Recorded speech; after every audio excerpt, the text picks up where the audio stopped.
말할 수는 없습니다. 이런 제목으로 같이 나누겠는데, 아니라고 말할 수는 없다고 하는 말은 그럴 수밖에 없다고 하는 우리의 그 인정하는 그런 수사가 되겠습니다. 자, 왜 하나님이 이런 말씀을 하셨고 오늘 우리에게는 무엇을 말씀하고 있는지 말라기를 통해서 주신 하나님 말씀 보도록 하겠습니다. 이거는 2400년 전에 하신 말씀이기 때문에 오늘 나하고는 상관이 없다. 그런데 하나님은 2400년 전이든 24000년 전이든 어제나 오늘이나 영원토록 똑같으시기 때문에 사람과 환경과 대상만 달랐지 하나님의 요구하시는 것은 꼭 같습니다. 그래서 2400년 전에 말씀하신 그 말씀이 오늘 우리들에게 하신 말씀인 것을 생각하시면서 받으면 좋겠습니다. 자, 오늘 이제 본문으로 들어가기 전에요. 누가복음 19장에 나오는 아주 키가 작은 친구를 하나 소개해드리겠습니다. 여러분 잘 아는 대로 삭개오라는 사람이지요. 우리 삭개오 어렸을 때부터 잘 배워왔습니다. 또 설교 참 많이 들었습니다. 그리고 삭개오에 대해서 우리는 삭개오에 대해서 우리는 시작하면 뭐가 나올까 하는 것을 우리는 잘 알고 있는데요. 이 삭개오는 누가복음 이제 18장을 지나면서 19장으로 가는 과정에서, 그러니까 예수님께서 지금 예루살렘으로 올라가셔서 십자가를 지시기 일주일 전입니다. 그리고 오늘 이 여리고성을 통과하면 다시는 예수님은 여리고성으로 오실 수 없을 뿐만 아니라 이 세상에 안 계시는 분이에요. 그러니까 last chance입니다. last journey, last trip을 예루살렘으로 이제 가고 있습니다. 이제 그 조금 전에 있는 기사가 우리에게 참 중요한 의미를 갖고 있습니다. 누가복음 18장에서 시작하자마자 예수님 어떤 왕에 가서 끈질기게 자기의 억울함을 호소하는 과부의 모습이 나옵니다. 그러니까 한 사람 과부의 모습이 나오는데요. 아주 가난한 과부였던 것 같아요. 그래서 억울한 일이 당했는데 계속 끈질기게 가서 이야기를 했더니 마침내 과부의 청을 들어줬다고 하는 이야기를 비유를 말씀을 하시고, 그 다음에 바리새인과 세리의 비유를 하셨습니다. 두 사람이 성전에 올라가서 이제 기도를 했습니다. 그런데 바리새인은 다 서서 건사하게 소리를 내면서 하나님, 내가 여기 있는 사람들하고 많이 다릅니다. 그러면서 거기 기도를 적었습니다만은 두 사람이 기도하러 성전에 올라가니 하나는 바리새인이요 하나는 세리라. 여기서 세리라는 말을 정의해 보면 세리장 삭개오와 연결을 하실 수가 있을 것입니다. 바리새인은 서서 따로 기도하여 이르되, 하나님이여, 나는 다른 사람들 곧 토색, 불의, 간음하는 자들과 같지 아니하고, 즉 죄인들과 같지 아니하고, 그 다음에 플러스 이 세리와도 같지 아니함을 감사하네. 다시 말해서 토색, 간음, 불의를 행하는 사람들은 죄인이라 한 그룹을 몰아놓고, 그 다음에 세컨 그룹 또 하나가 있는데 그 그룹이 누구냐면 세리라고 하는 그룹이에요. 그러니까 트리플 그룹입니다. 이거는 같은 죄인으로 묶는 게 아니라 한 사람은 죄인의 그룹으로 묶고 또 한 사람은 세리라고 하는 별도의 그룹으로 묶었는데 왜 그랬을까 하는 게 우리가 가져야 되는 의문이죠. 그러면서 세리는 멀리 서서 감히 눈을 들어 하늘을 쳐다보지도 못하고 다만 가슴을 찌며 이르되, 하나님이여 불쌍히 여기소서, 나는 죄인이로서다 하였느니라. 이런 기도를 했습니다. 자, 그러면서 우리는 많은 질문을 이제 갖게 됩니다. 삭개오는 키가 작은 사람이었습니다. 출생부터 키가 작았는지 아니면 자라나면서 어떤 질병으로 인해서 키가 자라지 않았는지 잘 알 수가 없습니다. 부모의 마음이 어쩌면 좀 아팠을지도 모릅니다. 그리고 성장 후에 이 친구는 이제 그 세리장이 됐습니다. 그리고 시작하자마자 누가는 그가 세리장이요 부자라 이렇게 소개를 했습니다. 그리고 나서 이제 세 번째로 short in stature, 키가 작다고 이야기를 하고 있는데, 그러니까 세리는요, 그 당시에 세리들은 이방인하고 똑같이 쳤습니다. 그러니까 이방인은 이스라엘 사람들이 볼 때 개라고 쳤습니다. 그러니까 세리는 이방인은 개라고 치는 사람들이니까 아주 다른 바닥에 있는 그룹으로 쳤는데, 세리장이기 때문에 이 사람은 더 많은 사람들부터 미움을 받고 있었습니다. 당시 이스라엘에는 3대 세무소가 있었는데 그 중에 제일 큰 것 중에 하나가 이 여리고 세무소입니다. 그리고 여리고 세무소에 세금을 많이 받아들은 세무서 서장이었으니까 이 삭개가 가지고 있는 고난이나 부나 이런 지위는 막강한 것이었다고 볼 수도 있습니다. 근데 이 사람은 지위는 갖고 있었지만 돈은 갖고 있었지만 사람들로부터 멸시를 받는 이런 그 직업을 갖고 있습니다.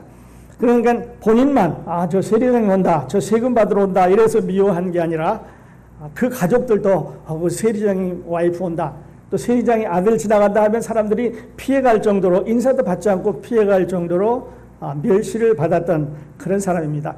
그렇다고 해서 세리가 이스라엘 백성들에게만 미움을 받은 건 아닙니다. 왜냐하면 이스라엘 백성들은 로마의 비를 붙어가지고 세금을 자꾸 더 많이 뜯어가니까 미워했고요. 로마로 볼 때는 세금을 더 많이 받아오라고 미워하는 사람입니다. 그래서 계속해서 더 많은 세금을 거둬들이도록 이렇게 했던 사람들입니다. 오늘은 이제 컴퓨터가 잘 발달했기 때문에 모든 세금의 항목들이 잘 적혀 있습니다만은 옛날로 생각해 보면 한국에 물건이 들어오는데 A라는 물건도 들어오고 B라는 물건도 들어오고 C라는 물건이 들어오는데 항목을 정할 때 A의 항목은 있는데 B나 C의 항목은 없습니다. 이때 누가 정하냐면 세리가 정하는 거예요. 세리가 정하는데 마음대로 적게 정할 수도 있고 많이 정할 수도 있고 자기가 정하는 거예요. 그리고 국가에는 항목이 없기 때문에 주어도 괜찮고 안 적어도 괜찮고 자기가 착복을 하는 그런 사람이죠. 그러니까 아주 요즘 말로 하면 나쁜 사람입니다. 그런데 아까 말씀드렸던 대로 왜 그러면 죄인하고 세리를 따로 구분했느냐 하면은 죄인은요, 어떤 도둑질을 하고 간음을 하고 사람을 치우고 뭐 살인을 하고 이런 사람들은 이건 퍼스널 프로블럼이에요. 내가 죽였어요. 그런데 세리는요, 이 사람의 죄는 온 여리고성에 다 해당되는 겁니다. 사람마다 다 걸려요. 그러니까 이거는 퍼블릭 클룩입니다. 라이선스드 클룩. 그리고 이거는 프라이빗 섹터, 그러니까 개인적으로 나눌 수 있는 죄인이라고 말할 수 있어요. 그러니까 그룹이 틀린 거지. 하나는 엄청난 큰 것이고 하나는 저 작은 거라고 말씀을 드릴 수가 있습니다. 근데 이분은 보면은 상당히 어그레시브한 사람이기 때문에 요즘 말하면 go get it 이런 식으로 그래서 그 예수님이 마지막 여리고성을 방문하는 기회를 듣고 보고 이 만날 수 있는 기회를 잘 살렸습니다. 누가복음 5장에서 누가는 이렇게 소개를 했는데 그중에 한 사람이 레위입니다. 예수님의 제자 마태, 우리 마태복음을 기록한 사람 우리가 세리인 걸 잘 알고 있어요. 근데 이 사람은 가버나움 지역의 두 번째로 큰 가버나움 지역 세무서의 일반 세무서원 걸 우리가 압니다.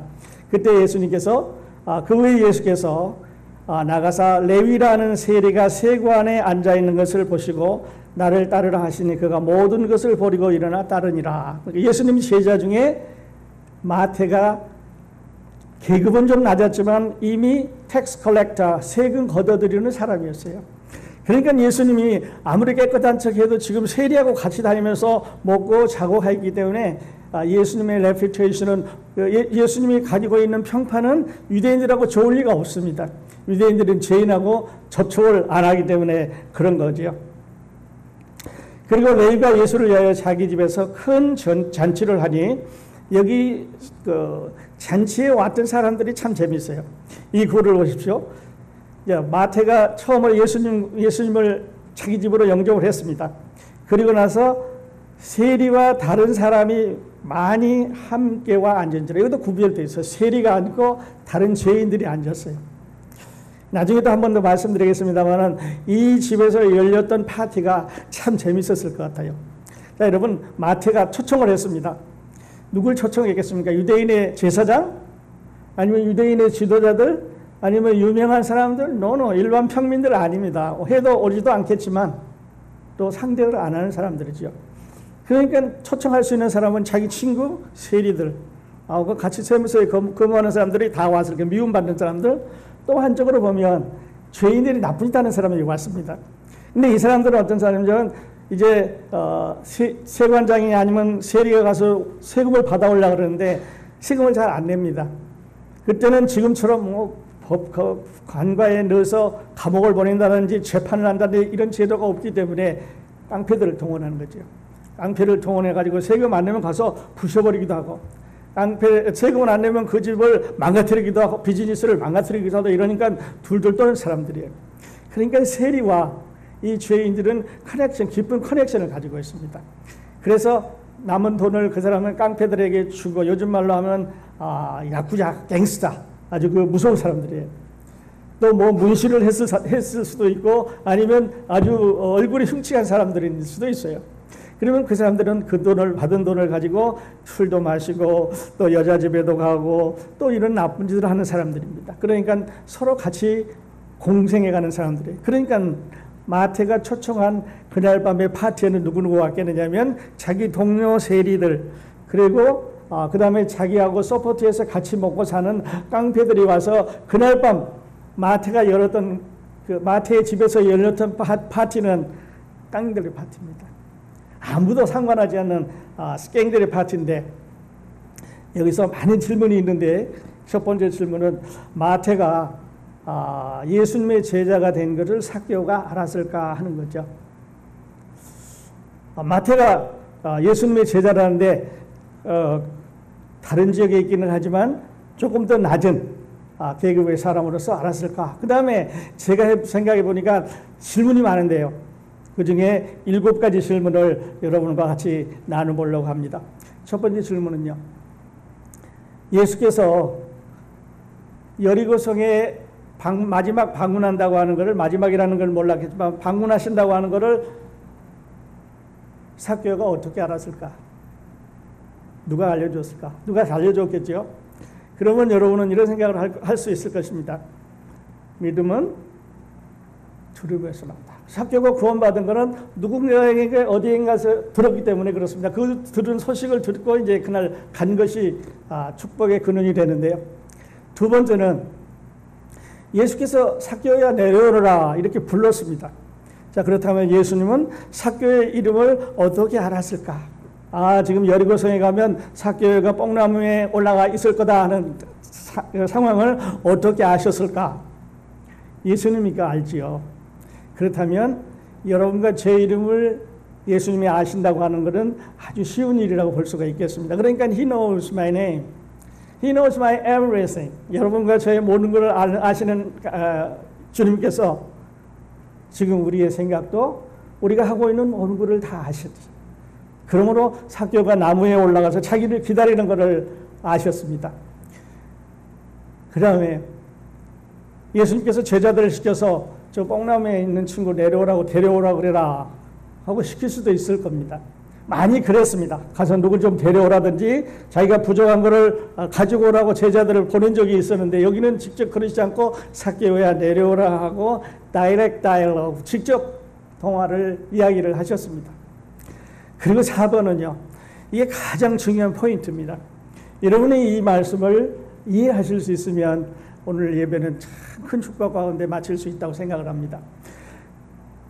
예수님이 지금 인자에 온 것은 잃어버린 자를 찾아 구원하람이라고 하는 누가복음에서 가장 키포인트가 되는 키버스를 선포를 하셨는데 예루살렘에서 하신 것도 아니고 제자들과 함께 있었던 것도 아니고 군중이 많은 사람들 가운데서 하신 게 아니라 이 세리장 삭개오의 집에 들어가셔서 인자에 온 것은 잃어버린 자를 찾아 구원하라 함이라고 하는 놀라운 구원의 선포를 하셨습니다.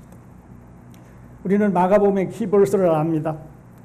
인자에 온 것은 섬김을 받으려 함이 아니라 섬기려 하고 자기 목숨을 많은 사람의 대속물로 주려 함이라고 말씀하셨는데 그게 마가복음의 키라고 우리는 말하지요. 요한복음의 키는 요한복음의 그 중심절은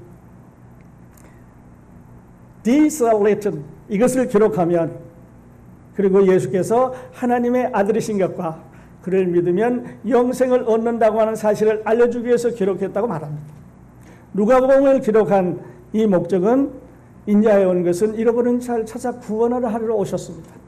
여러분과 저와 세상의 모든 잃어버린 자를 찾아서 구원하러 오셨다고 말씀하셨기 때문에 이 중요한 선포를 왜 삭개오의 집에서 하셨을까? 왜 여기까지 일주일 전까지 놔두었다가 지금 하실까? 그러니까요. 말씀은 묵상을 하면서 질문을 하면 답이 나옵니다. 물고기가 많습니다. 그물을 던지든 낚시를 넣든 이거를 잡아야 내 것 되는 거죠. 그래서 물고기가 많구나 하고 지나가면 물고기가 많은 거지만 거기에 그물을 던지거나 낚시를 던져서 잡아 올리면 이건 내가 가지는 물고기가 되는 것처럼 하나님의 말씀도 그냥 읽지 마시고 스탑하는 거죠. 왜 그랬을까? 그 다음에 질문은요.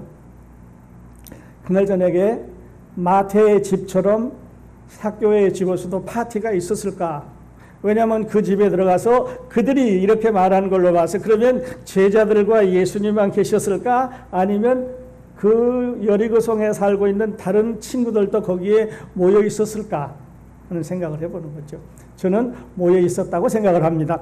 왜냐하면 그 다음 말이 인자한 것은 하고 거기 연결되는 말이 거기에 많은 사람이 있었던 뉘앙스를 주기 때문에 그렇습니다. 그리고 거기에 초청됐다면 누가 초청객으로 왔을까? 아까 마태네 집처럼 세무서원이 왔을 것입니다. 마태네 집처럼 깽들이 왔을 것입니다. 마태의 집처럼 프로스티튜트 하는 여자들이 왔을 것입니다.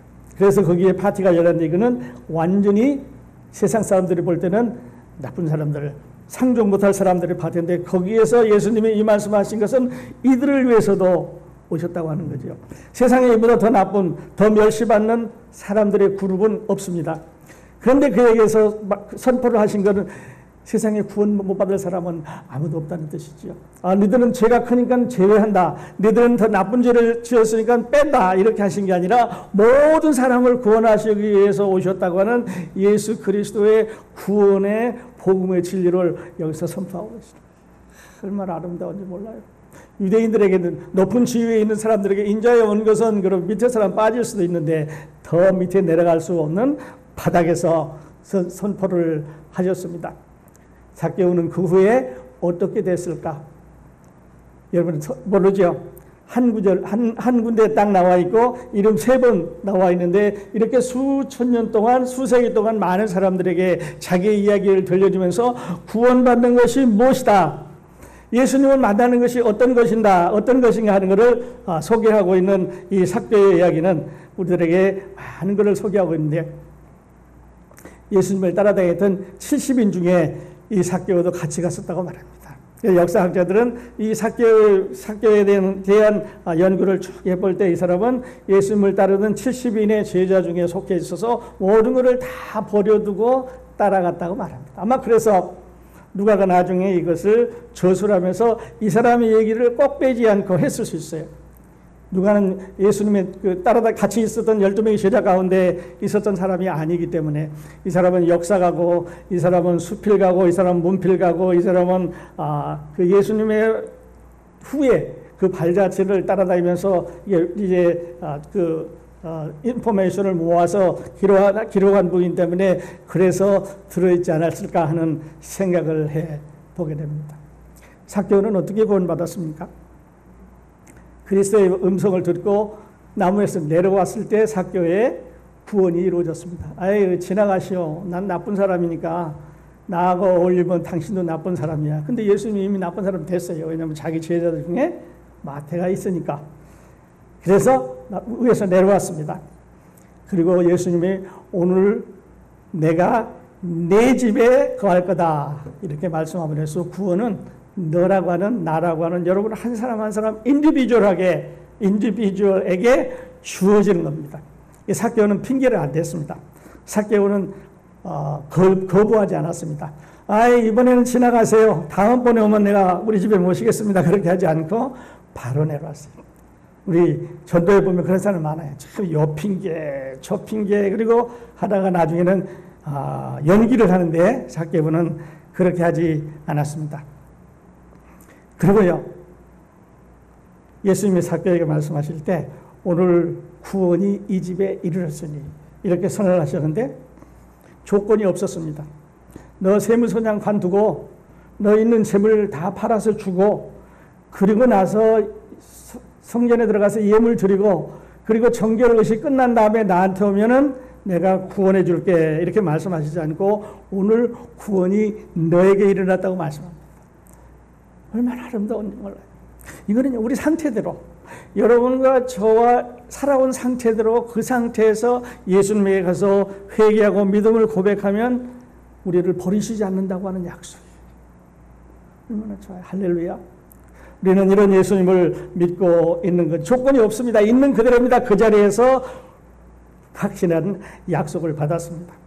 그리고 나서 삭개오는 이제 자기 믿음을 고백합니다. 그래서 내가 취한 것이 있으면 배나 갚아주고 또 잘못 취한 것이 있으면 4배나 갚겠다고 말했는데 율법은 2배만 갚으면 되는데 삭개오는 거기다 한술 더 떠서 이제 나 이거 다 필요 없습니다. 예수님 만났으니까 나 이거 세무서장 안 해도 괜찮으니까 예수님을 따라가겠습니다. 라고 고백을 했습니다. 어떻게 보면요. 야고보 선생의 말이 딱 맞아요. 행함이 없는 믿음은 무슨 믿음? 죽은 믿음이잖아요. 삭개오가 그 얘기를 듣기만 하고 감사합니다. 그러고 같이 자기 세무서에 출근했습니다. 그래서 세금 받아들이고 나쁜 일 하고 깡패들하고 같이 놀고 온갖 집단들하고 나쁜 집단들하고 어울렸다고 하면은 삭개오는 구원받았다고 할 수 없는 거죠. 그래서 믿음과 행함은 서로 다른 것입니다. 믿음은 구원 주는 거고 행함은 성화를 일으키는 건데 두 개를 뗄 수는 없는 거죠. 믿음이 있어야 행함이 있고 행함이 있어야 믿음이 증명되는 거니까 우리는 이런 걸 통해서 야고보 선생이 우리에게 주신 말씀이 여기 적용해도 되겠구나 하는 것을 볼 수가 있는 거죠. 부와 직위와 명성을 가졌지만 불행한 사람이었습니다. 그러나 이제는 그걸 다 놓고 예수님을 따라가는 행복을 찾았습니다. 그리고 어떤 사람들은 이렇게 말합니다. 삭개오는 키가 작았기 때문에 그 키가 작은 것이 그에게는 거침돌이 됐는데 이제는 그 거침돌이 삭개오로 하여금 나무 위에 올라갈 수 있는 동기를 부여했기 때문에 디딤돌이 됐다고 말합니다. 그래서 어떤 사람들은 나는 내 자신을 불행하다고 생각을 합니다. 내가는 뭐가 없고 뭐가 잘못도 부모가 잘못하고 공부도 못하고 얼굴도 못생기고 키도 작고 뭐 어쩌고 저쩌고 하면서 얘기하는데요. 삭개오 보면은 나쁜 건 다 가지고 있어요. 그런데 그 나쁜 거 다 가지고 있는 게 결국 어떻게 됐습니까? 예수님 앞으로 인도하는 디딤돌이 됐습니다.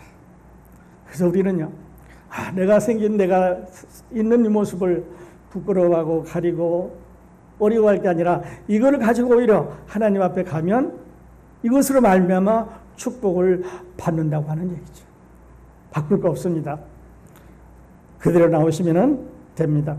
그래서 거치는 돌이 디딤돌이 됐습니다. 결점이 그리고 이제 이점으로 약점이 장점으로 변화되는 이런 변화를 가지고 있습니다. 새로운 사람이 된 거죠. 오늘 여기 이 말씀 같이 한번 읽고 다음 말씀 드리도록 하겠습니다. 같이 읽겠습니다. 같이 읽겠습니다. 시작. 인자에 온 것은 잃어버린 자를 찾아 구원하려 함이니라.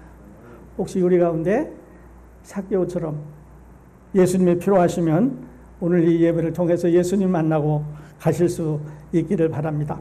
삭개오가 주는 메시지, 이 말씀을 같이 나누면서 이제 마가복음으로 건너가겠습니다. 세상에 구원받지 못할 죄인은 한 사람도 없다. 왜냐하면 맨 바닥에 있는 사람이 구원받아 들어 올렸으니까 그보다 더 낮은 사람은 없다는 거죠. 감옥에 있는 사람, 죄인들, 뭐 여러 가지 종류의 사람들이 있겠지만 그러나 그들에게도 하나님의 피는, 예수 그리스도의 피는 다 폐의할 수 있는 능력을 가지고 있는 피입니다. 삭개오는 다른 사람을 의식하지 않았습니다. 말씀을 듣고 순종했습니다. 마음으로 준비하고 있었고요. 가진 것을 나누어 줌으로 인해서 자기의 구원을 확증했습니다. 자, 오늘 거기까지 이제 삭개오에 대해 얘기를 하고 여러분 집에 가셔서 더 많은 축복을 함께 삭개오와 함께 나누시길 바랍니다. 그냥 깊이 지나가면서 빨리 지나가지 말고 한 줄 한 줄 왜 그렇습니까? 왜 이러셨습니까? 이렇게 하면 참 좋을 것 같아요.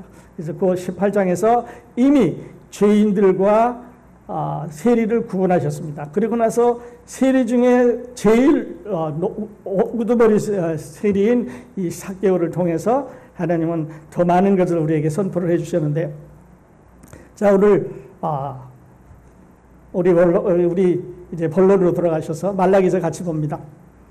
말라기서에는 7번의 왜라고 하는 질문이 나와 있었습니다. 우리는 지금 3번을 봤는데요. 하나님, 어떻게 우리를 사랑하셨습니까? 하나님 왜 우리를 사랑하셨다고 말합니까? 그때 우리 1장에서 배웠습니다. 그 다음에 하나님 어떻게 우리가 주의 이름을 멸시하였습니까? 우리 했습니다. 뭐 몇 했잖아요. 뭐 짐승도 이상한 거 갖다 주고 거기 상위에 놓는 음식도 이상한 거 갖다 주고 하나님의 이름을 모독했습니다. 하나님 우리가 어떻게 주를 더럽게 하였나니까 더럽게 했습니다. 주의 이름을 더럽게 했고 그의 명성을 더럽게 했고 주의 상을 더럽게 해놓고 또 뻔뻔하게 물어봅니다. 오늘은 네 번째 질문을 우리가 어떻게 여호와를 괴롭혀 들었습니까? 이렇게 묻습니다. 하나님이 괴로워요. 왜냐하면 컨치력을 했습니다. 너야 영원한 나의 백성이 될 거라고 컨치력 하셨는데 그 백성들이 말을 안 듣습니다. 그래서 하나님이 괴로운 거죠. 그래서 오늘 이혼이라고 하는 이런 문제를 통해서 이제 우리에게 답을 주고 계시는데요. 제사장은 이런 사람들입니다. 여러분 아시겠지만 가려 뽑은 사람들이지요. 그리고 그들은 성전에서 일을 하도록 11조를 걷어서 생활을 하도록 해 주었습니다. 그러니까 다른 일을 아무것도 할 필요 없이 찾아오는 사람들에게 말씀을 전해주는 이런 업무를 하고 있는 사람들이죠. 말씀드려야 되는데 율법을 가리키는 사람들입니다. 하나님과 백성 사이를 연결해주는 사람입니다. 하나님의 백성들을 잘못했다고 저주하고 심판하는 사람들이에요.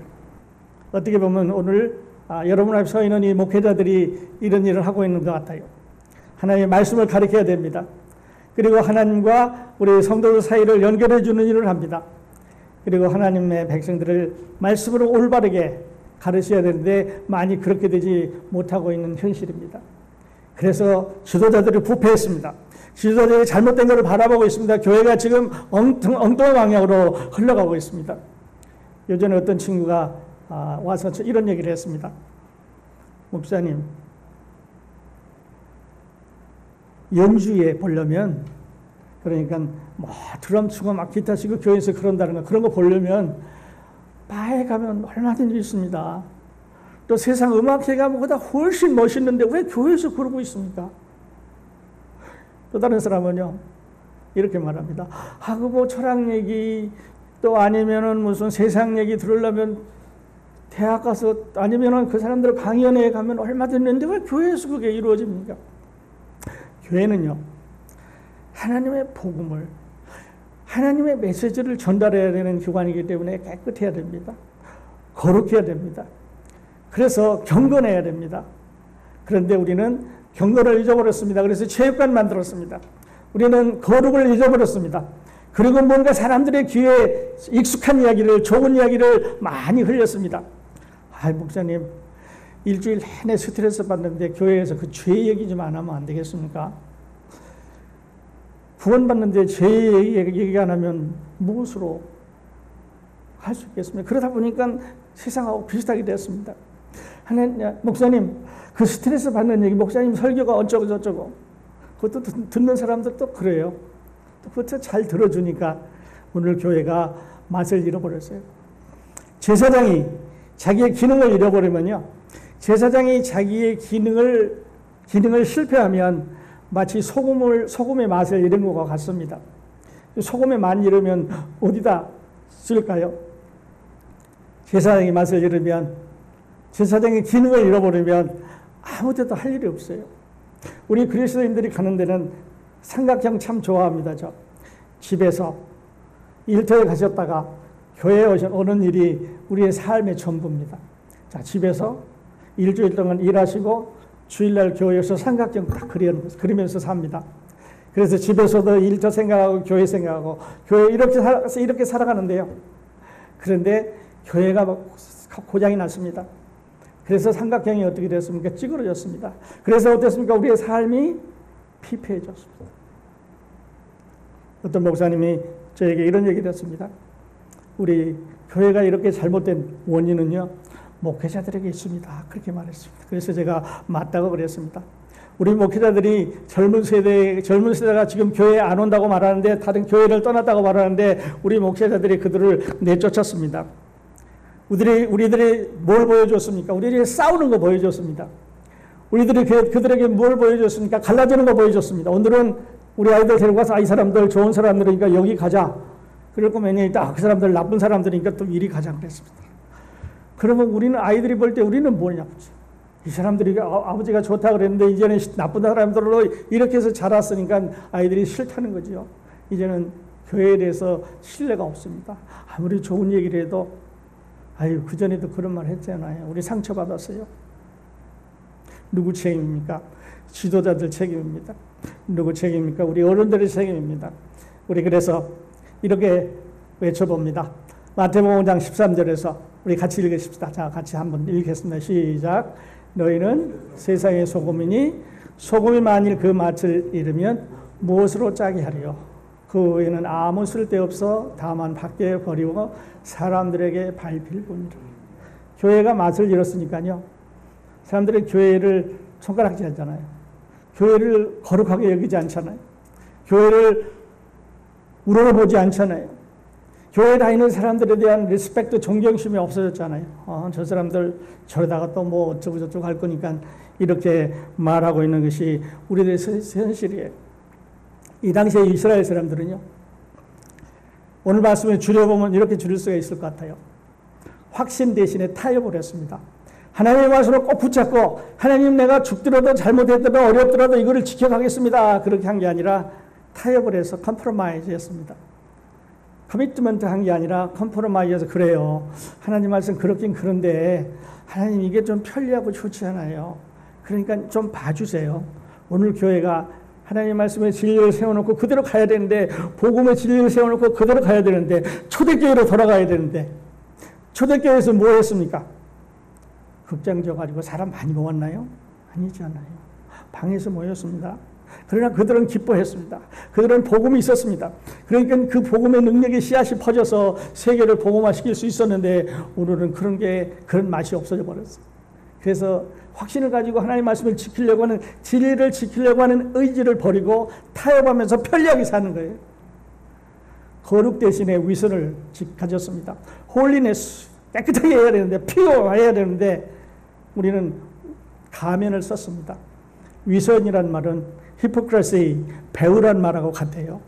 배우는 속에 어떤 사람이 들어있든지 겉에 다른 옷을 입지 않아요. 아주 젊은 사람이 노인의 분장을 하고 노인의 목소리를 내서 노인의 모양을 합니다. 어떤 젊은이가 군인에 가서 잘 싸워서 군인 모습을 하기도 하고 할아버지 역할을 하기도 하는데 속은 똑같지만 겉에 위장을 합니다. 분장을 하는 거죠. 의복을 분장을 합니다. 그래서 우리는 거룩 대신에 위선을 했습니다. 깨끗하게 지키는 것 대신에 위선이라고 하는 옷을 입고 교회에 나와서 거룩하고 집에 가면 반쯤 되고 세상에 나가면 다 세상 사람들과 비슷한 모양이 뒤에 보는 게 우리들의 모습이니까요. 우리는 2400년 전에 말라기 시대의 제사장들이 참 나쁜 사람들이다. 타락한 사람들이다. 그런데 그 사람들이 아니라 바로 우리가 그런 사람들 아니냐. 우리가 회개해야 되는 사람들 아닌가요? 말씀드렸던 대로 우리는 헌신 대신에 편리를 시킵니다. 제 시간에 교회 가야 되는데 요즘 얼마나 편리해졌는지 몰라요. 어저께도 할렐루야 성에 이걸 이제 유튜브로 하고 있습니다만은 옛날 같으면 다 모여가지고 거기 트래픽 가서 이제 모여 앉아서 이렇게 해야 되는데 이제는 유튜브로 이렇게 하니까요. 누워서 보는지 앉아서 보는지 엎드려서 보는지 안 보는지 켜놓고 딴짓 하는지 아무것도 모르죠. 우리는 편리를 헌신 대신에 편리를 쫓아가고 있습니다. 그러니까 우리는 확신이 있어야 되고 거룩이 있어야 되고 헌신되어 있어야 되는데 타협하고 위선적이고 편리한 것을 계속 쫓아가고 있는데 그들의 모습이나 오늘 우리들의 모습이나 아니라고 말할 수는 없다는 거지요. 그리고 신명기 24장 1절로 2절에서는 어려서 결혼한 아내와 이혼을 하지 마라 이렇게 말합니다. 마지막에 보면은 다른 사람의 아내가 되려니와 이혼을 하지 마라고 말합니다.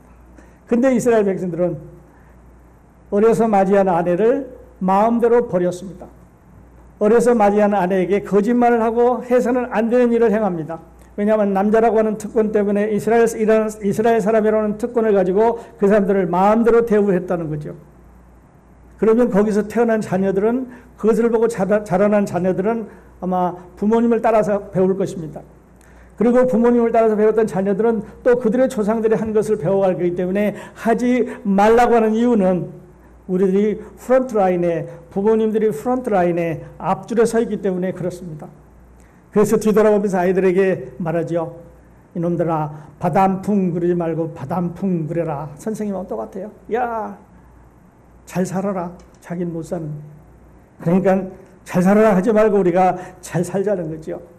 다른 사람에게 이렇게 하라고 성경을 예민하게 잘 연구해서 가르치지 말고 내가 그렇게 살자는 거죠. 잘못해도 괜찮습니다. 제사장에 가서 제사장에 들고 들어가서 좀 속도가 느리면 어떻습니까? 또 말 좀 틀리면 어떻습니까? 그러나 경건한 마음으로 거룩한 마음으로 하나님 앞에 들어가서 이것을 누구의 재물이라고 제사를 드리고 나오고 또 다음번을 이어서 하면 어쩌는 거죠. 사람들한테 잘 보이기 위해서, 사람들한테 숫자를 늘리기 위해서, 사람들보다 더 나은 것을 과시하기 위해서 우리는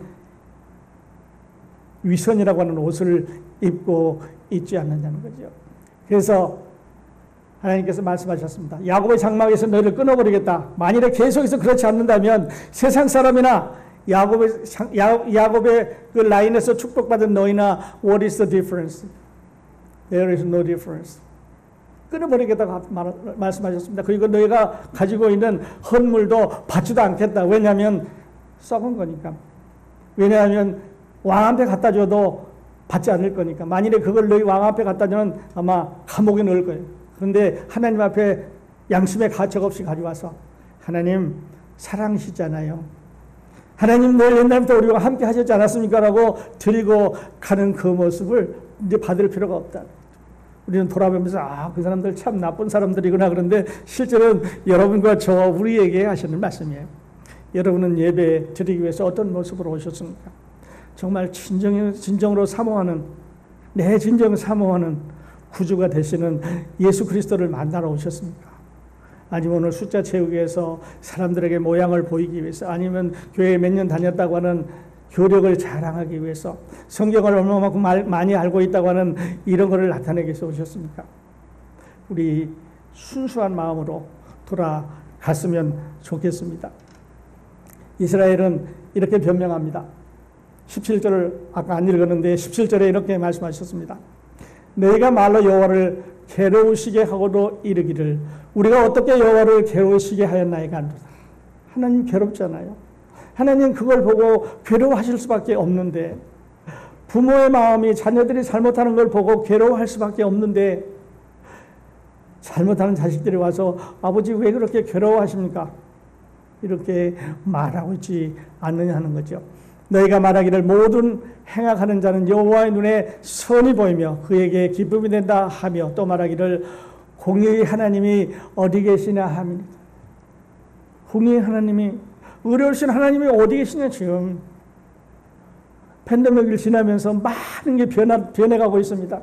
팬데믹을 지나면서 정말 많은 것들을 우리가 예상할 수 없는 것들로, 예상할 수 없는 방향으로 가고 있는데 변하지 않는 거 있어요.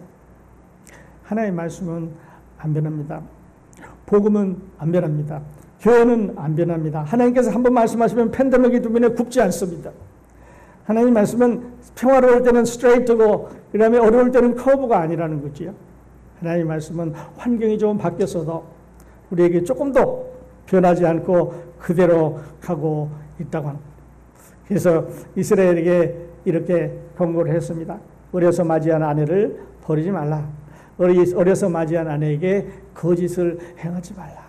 그걸 보면서 하나님이 괴로우시는 거예요. 그러면서 이스라엘이 물어봅니다. 하나님 왜 이렇게 괴로워하십니까? 하나님 우리 예배 드렸잖아요.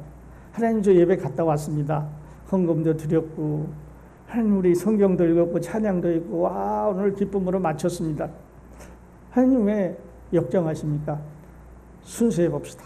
우리 마음을 보셨으면 좋겠습니다.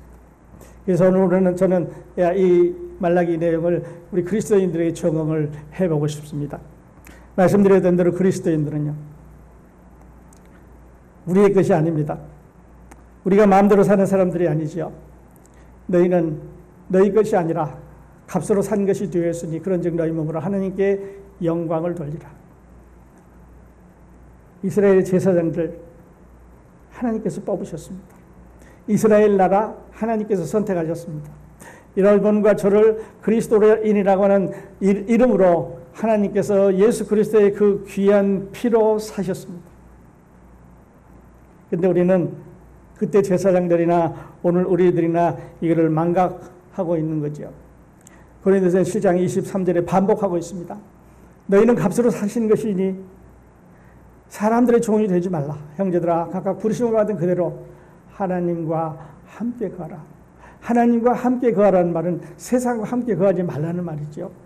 하나님은 질투하는 하나님, 언제도 말씀드렸습니다. 하나님은 우리 마음 가운데 둘이 공존할 수가 없는 거예요. 마귀와 하나님이 어찌 공존하리요?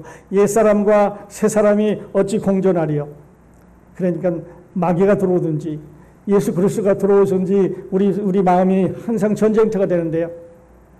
늘 기도로 우리는 사탄의 것을, 세상의 것을 물리쳐야 된다고는 말씀입니다. 우리는 우리 게 아닙니다. 하나님께서 사신 겁니다. 괴로우십니까? 하나님의 괴로움입니다. 아프십니까? 하나님의 아픔입니다. 즐겁습니까? 하나님의 즐거움입니다. 여러분, 우리가 살아가는 것은 하나님께서 하시는 거예요.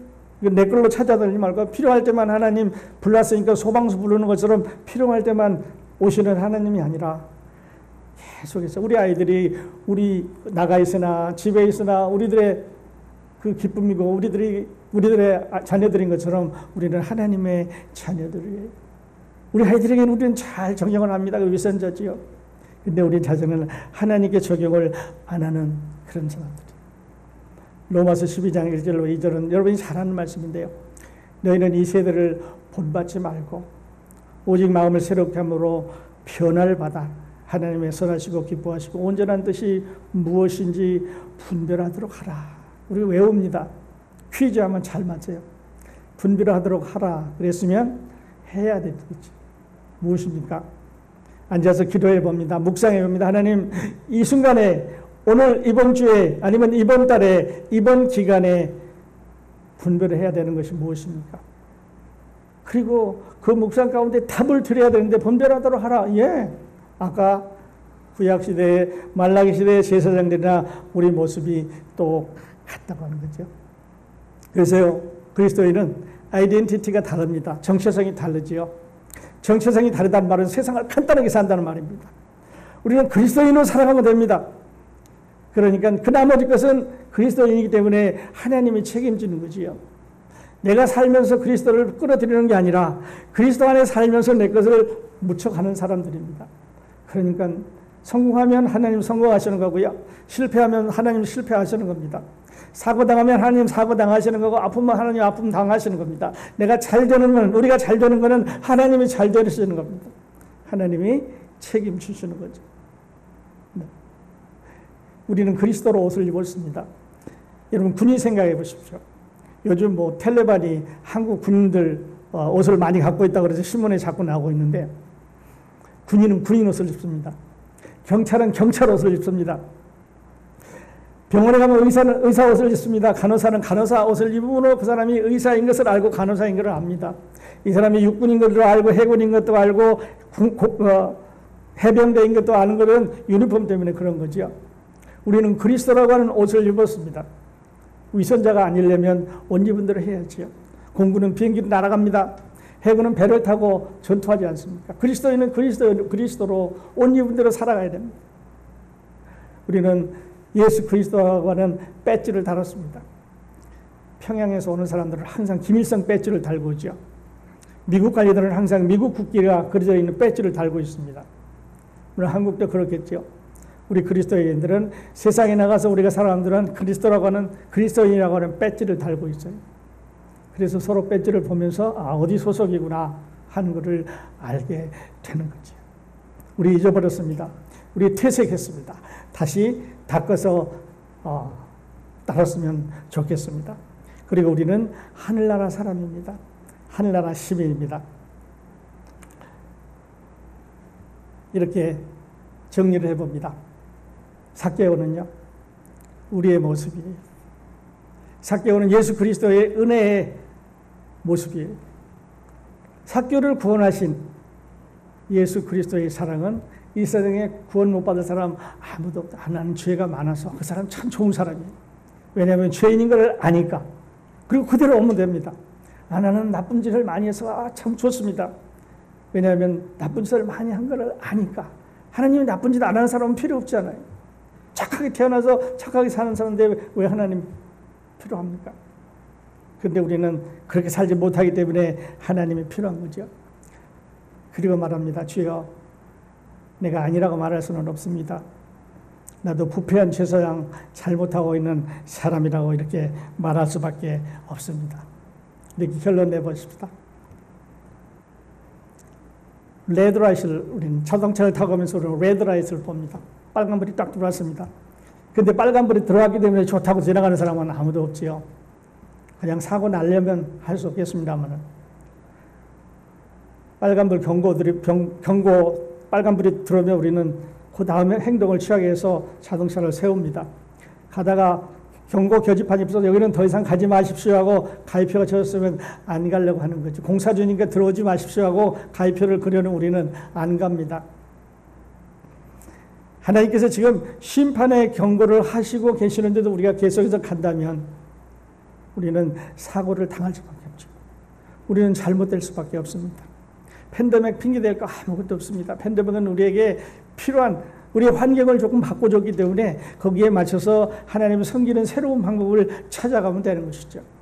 조금 불편합니다.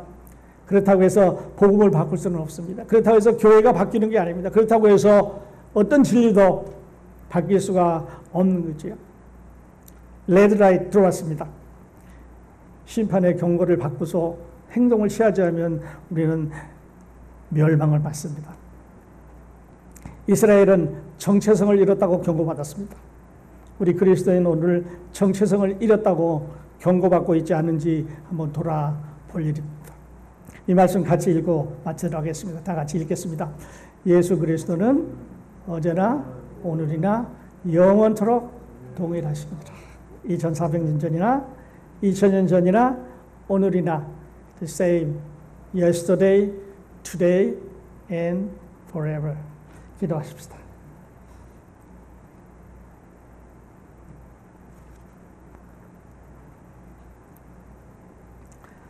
우리 모습 잠시 생각해 보면 좋겠습니다. 말라기 시대의 제사장들처럼 혹시 맛을 잃은 소금은 아닌지, 그리스도인으로서 부끄러운 옷을 입고 있지 않은지 하나님 앞에 반성하면 좋겠습니다. 그리고 회개하고 돌아오시겠다고 약속하고 예배 마치면 좋겠습니다.